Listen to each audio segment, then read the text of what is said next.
आज आर्टिकल पढ़ाऊंगा, ए और एन पढ़ाऊंगा।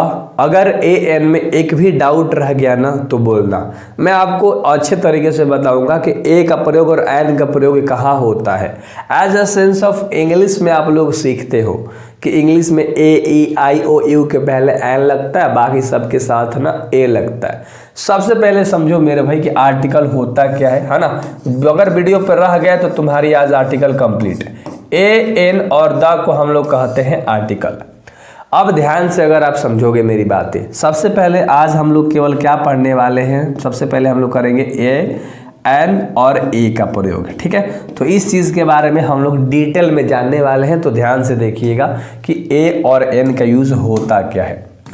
ए और एन, ठीक है, ए किसके लिए इस्तेमाल होता है? काउंटेबल नाउन के पहले। सबसे पहले याद रख लेना, मैंने नाउन बेहतर तरीके से पढ़ाया था, यानी जिसे आप गिन सकते हो केवल उसके पहले ए और एन लगता है ना। अच्छे से याद रखना, जिसे तुम गिन सकते हो उसके पहले ए और एन लगता है, बस इतना याद रख लेना। या एक के सेंस में या एक से ज़्यादा भी हो, लेकिन आप जिसे गिन सकते हो है ना, वहाँ पर आप ए और एन का प्रयोग करते हो। अब सबसे पहले ना ए क्या होता है, ए का यूज़ कहाँ होता है, उससे पहले आपको जानना है कि एन का यूज़ कहाँ होता है, क्योंकि एन का यूज़ बहुत ही छोटा है, ठीक है। इसे आप अच्छे से समझोगे। एन का यूज़ होता है भावेल के पहले। इसके पहले होता है लाडलो, भावेल के पहले होता है। भावेल को हिंदी में हम बोलते हैं स्वर, ठीक है। तो यानी स्वर के पहले होता है, और टोटल जो स्वर होते हैं वो केवल 5 गो होते हैं इंग्लिश में, ठीक है ना। यानी भावेल टोटल कितने होते हैं? 5, ए ई आई ओ और यू, ठीक है।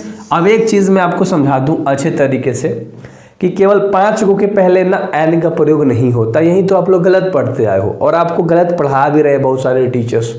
तो इसका जो प्रयोग है ना वो हिंदी में हम लोग पढ़ के देखेंगे, ध्यान से समझना। हिंदी में इसके पहले एन लगेगा, मैं डेफिनेटली कह रहा हूँ, जिससे आप गिन सकते हो। उसके पहले एन आराम से आपको लगा देनी है, कोई दिक्कत नहीं। अगर मैं आपको एग्जाम्पल के द्वारा समझाऊँ इस बॉक्स के अंदर, अभी आप समझोगे अच्छे तरीके से, ठीक ना। जैसे मैं अगर आपको कहूँ कि ये यूनिट है और ए है अम्ब्रेला, ठीक है। सबसे पहले तो आपको ना क्या आना चाहिए? बोलना आना चाहिए, जिसको हम बोलते हैं डिक्टेशन। डिक्टेशन यानी स्पेलिंग सही लिखना, और प्रोनाउंसिएशन यानी कि उच्चारण, बोलना आना चाहिए। अगर बोलने आ गया ना तो एन का प्रयोग आप आराम से बता दोगे। जैसे यूनिट हिंदी में कैसे लिखाता है? ऐसे लिखाता है ना, यूनिट। अगर आप ध्यान से देखोगे तो जो यह शब्द है ना, ये स्वर नहीं होता, ये व्यंजन होता है। आ के जो शब्द होते हैं ना, आ से लेके इया तक, ये तुम्हारे क्या आ के मतलब हर एक शब्द के पहले एन का प्रयोग होता है। हिंदी में समझो, इंग्लिश में ए ई आई ओ यू के पहले एन नहीं लगता। ये तो गलती करते हो ना यार, हर किसी के पहले नहीं लगता। जैसे एग्जाम्पल में यू भी तुम्हारा भावेल है, यू भी तुम्हारा भावेल है, ये भी यू तुम्हारा भावेल है। लेकिन जब पढ़ रहे होते यूनिट आ रहा है और यूनिट के पहले हमारा ए लगेगा, क्योंकि ये भावेल नहीं है। भावेल कब होगा? जब आ का साउंड देगा, आ का मात्रा का। अच्छे से याद रखना। जैसे ये अम्ब्रेला है, अम्ब्रेला को आप कैसे लिखोगे? अम्ब्रेला लिखोगे, है ना, ऐसे लिखोगे, यानी आ से स्टार्ट हो रहा है, तो इसके पहले एन लगेगा। समझ में आया मैंने क्या कहा? इसके पहले एन लगेगा, ठीक है। अब यहाँ तक तो समझ में आ गया कि हिंदी में साउंड आ ई उ ए ओ अन देगा, तो उसके पहले हम लोग किसका प्रयोग करेंगे? एन का प्रयोग करेंगे। मैं साधारण ट्रिक से आपको बता रहा हूँ, ठीक ना। हिंदी में देखेंगे, अगर जैसे मैं आपको एक और जिसे कह दूँ, है ना, कि अनकंडीशनल, ठीक है, तो इसके पहले क्या लगेगा, है ना। छोड़ो, इतना हार्ड नहीं दूंगा वर्ड में, नहीं कहोगे इसका हिंदी नहीं पता मेरे को, बताओगे तभी नहीं पल्ले पढ़ने वाला।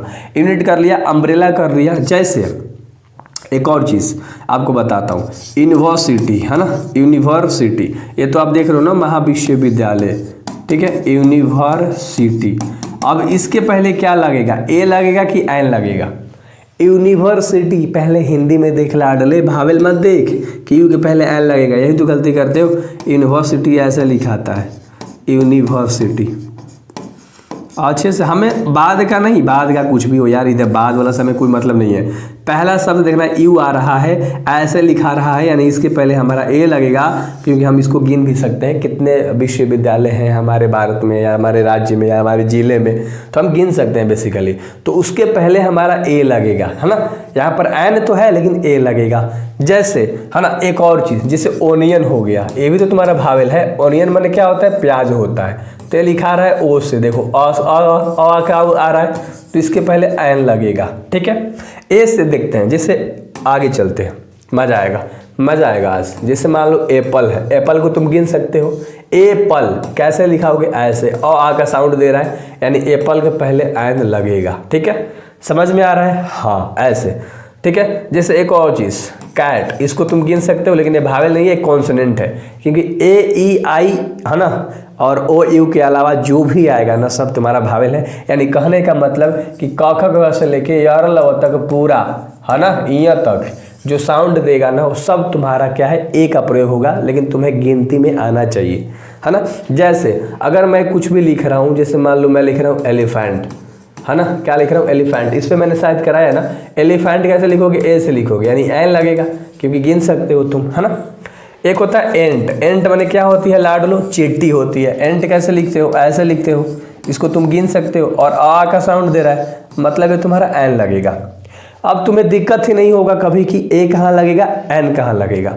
मैं चाहूँ तो इसमें ही द का प्रयोग बता सकता हूँ कि कहाँ कहाँ द का प्रयोग होता है, लेकिन मैं चाहता हूँ कि आप छोटे छोटे वीडियो के माध्यम से सब चीज़ की तैयारी करो।